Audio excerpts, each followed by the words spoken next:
Okay, once again, I'm going to show you guys the whole car now. I actually had it locked, so I unlocked it. That's the motor, and the radiator looks a little bit bad on the bottom, but it's really not. It's not leaking anything.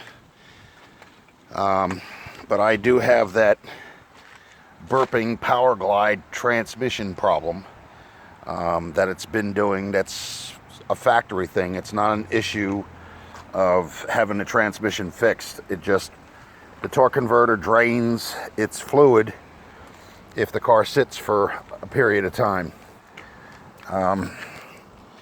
Just the inside of the car, yeah, don't mind the squeaks.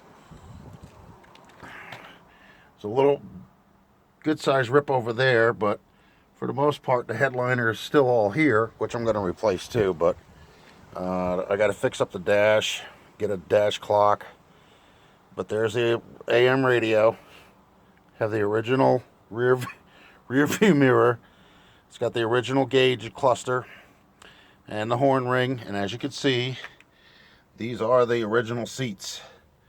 They are tattered to hell, but I actually am going to recover these too myself.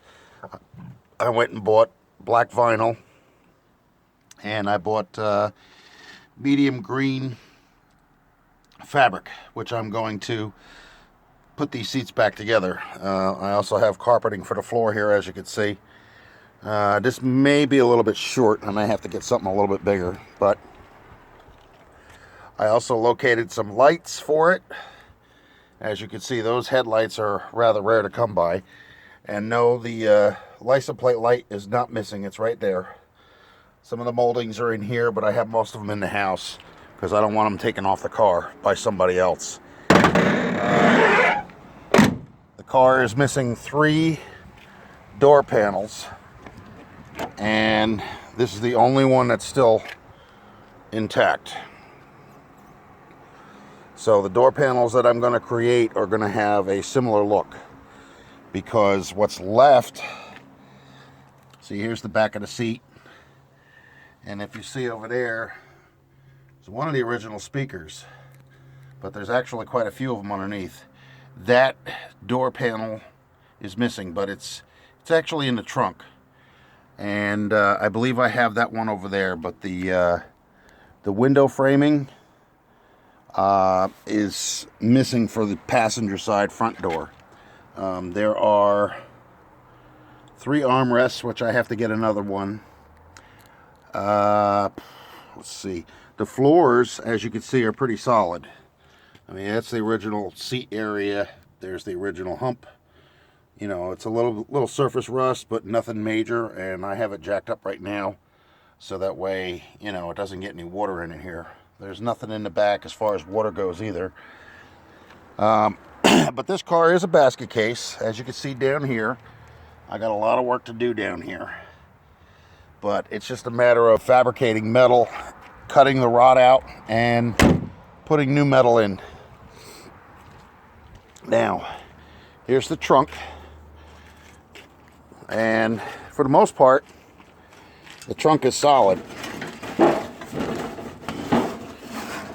That's a spare tire compartment, and that's not in bad shape at all. A couple of the door panels right here, which I'll use probably one of them as a template to create others. There is, however, a little bit of rot over here.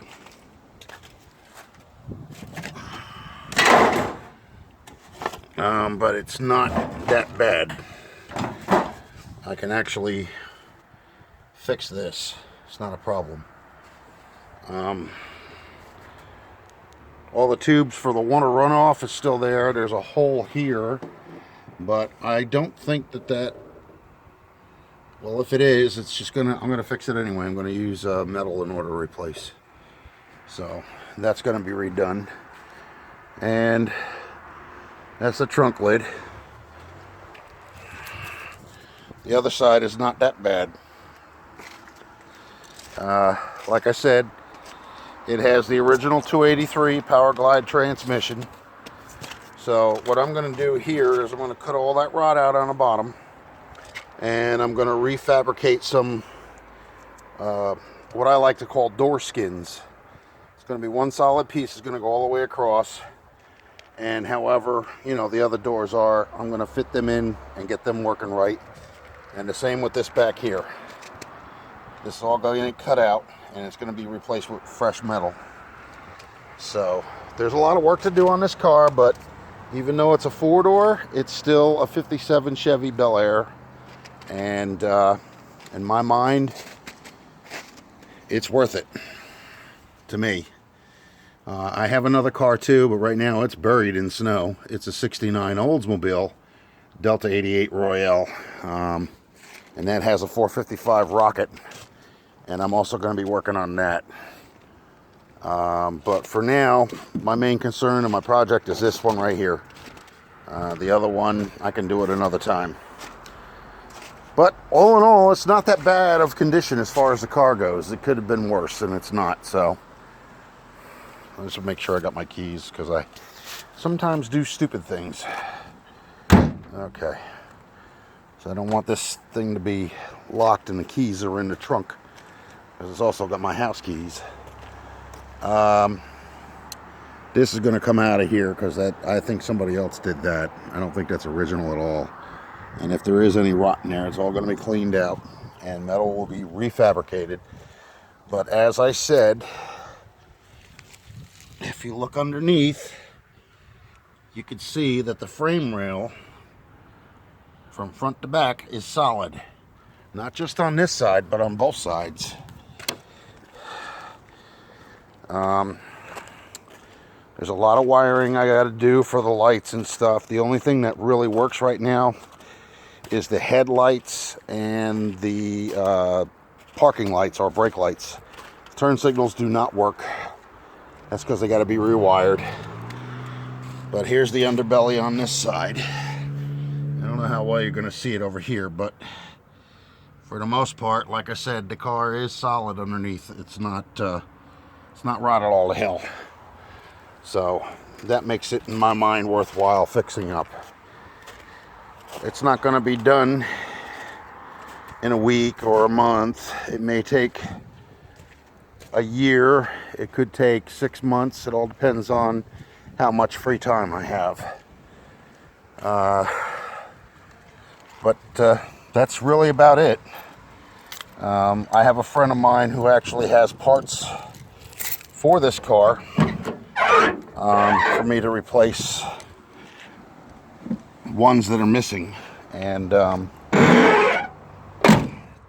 everything else I can do on my own. It's not my first restore. I've done 8 other cars, and this will be car number 9, and then the Oldsmobile will be the 10th car that I've restored. I have restored a 69 Impala Custom. I've restored a 67 Dodge Charger. I restored a 64 Volkswagen Bug. I've restored a 55 Packard 400 Patrician. Sorry, 500 Patrician. No, it was 400. And this hood is really stubborn. It's not closing right. I don't know why it's doing that. There we go. All right. So that's pretty much what it comes down to. I'm going to have future videos. You're going to see me cut out a lot of metal, and you're going to see me replace a lot of metal. And there'll be a lot of videos to come in the process of that. I may do one area in one day. It may take a couple of days. I don't know. We'll see what happens. But ultimately, this car will be put back on the road again. And this will be my little pride and joy. So, all right, folks, I hope you enjoyed the video. Please subscribe and hit the bell for post notifications. Thank you.